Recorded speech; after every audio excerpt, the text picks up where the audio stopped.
Chers collègues, je suis Yannick Carlu, infirmier libéral depuis 33 ans. Élu à l'ordre infirmier depuis 2015 et à l'URPS depuis 2016. Je suis également président du SNIL 62 depuis 2019. J'ai souhaité réaliser cette vidéo pour vous rappeler le rôle et les missions de l'URPS, qui est l'Union régionale des professionnels de santé, ainsi que notre programme à l'aube de ce nouveau mandat. L'URPS est une instance régionale financée par vos cotisations prélevées par l'URSSAF. Les élus dans les Hauts-de-France sont au nombre de 24, en place pour 5 ans et issus d'une liste syndicale. Les missions de l'URPS sont nombreuses. Elles représentent les IDEL auprès de l'ARS et des instances sanitaires.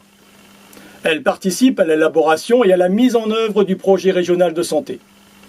Elles collaborent à la gestion des crises sanitaires, contribuent à l'organisation de l'offre de soins, s'associent aux réflexions sur la formation continue.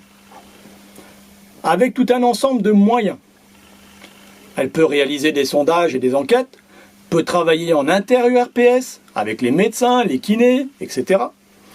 Peut construire des expérimentations nationales avec l'article 51. Peut répondre à des appels à projets, peut signer des contrats avec l'ARS, peut communiquer auprès du grand public. L'URPS s'est aussi accompagné l'IDEL au quotidien.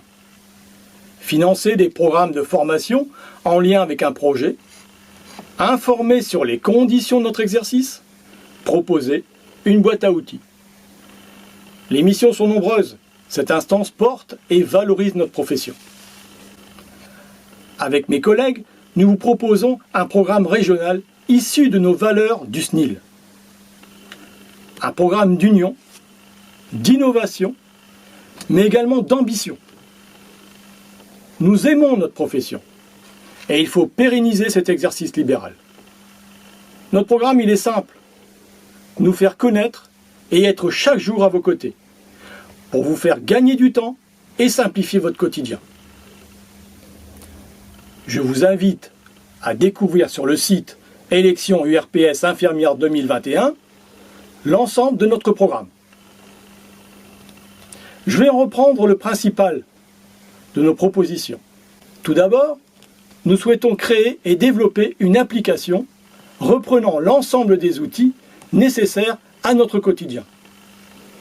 Toujours pour optimiser notre temps et notre budget, nous vous proposons de négocier pour vous avec un fournisseur et ainsi il vous sera possible d'accéder à une centrale d'achat pour vos besoins en matériel à usage unique. Nous souhaitons installer une brigade pandémie pour intervenir lors d'une éventuelle crise d'urgence sanitaire. Nous voulons veiller à mieux communiquer pour que vous puissiez participer aux réunions et formations sur des projets ou sujets importants en rapport avec notre profession. Ensuite, il nous faut défendre la facturation directe des soins sous convention avec l'ESIAD. Il est indispensable de faire respecter nos bonnes pratiques avec l'HAD. Il nous faut améliorer le tutorat auprès des étudiants.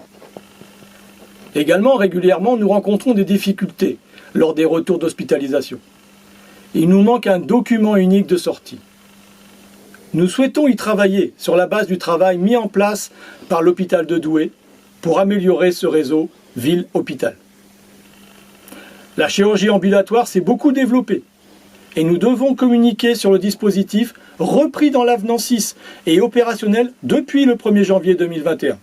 J'ai précédemment évoqué les expérimentations dérogatoires, ces fameux articles 51. Le premier sur lequel nous voulons nous pencher, c'est le protocole de bilan de dénutrition, avec le repérage des fragilités chez les personnes âgées, pour les patients en chimiothérapie et ceux en post-opératoire. Il serait à construire, à expérimenter et à valider afin d'obtenir un droit de prescription de compléments alimentaires. Concernant les addictions, nous voulons travailler sur le sevrage tabagique. En effet, nous avons la possibilité de prescrire des nicotiniques, mais la formation doit être complétée et les entretiens motivationnels doivent être reconnus par un temps rémunéré. Les chutes entraînent des conséquences graves chez les personnes âgées.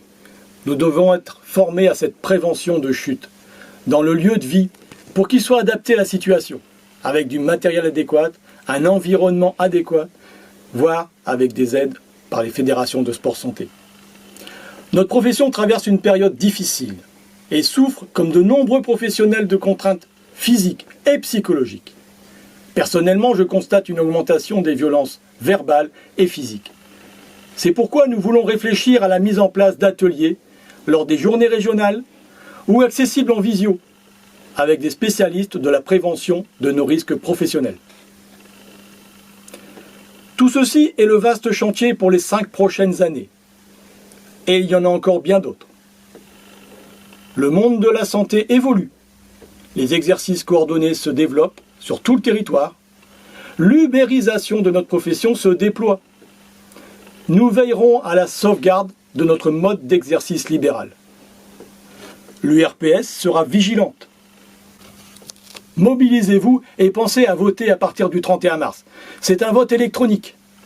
Munissez-vous de votre numéro d'inscription à l'ordre, il vous sera demandé. À partir du 31 mars et jusqu'au 7 avril, vous aurez la possibilité de voter. Votez pour notre équipe. Votez pour le SNIL.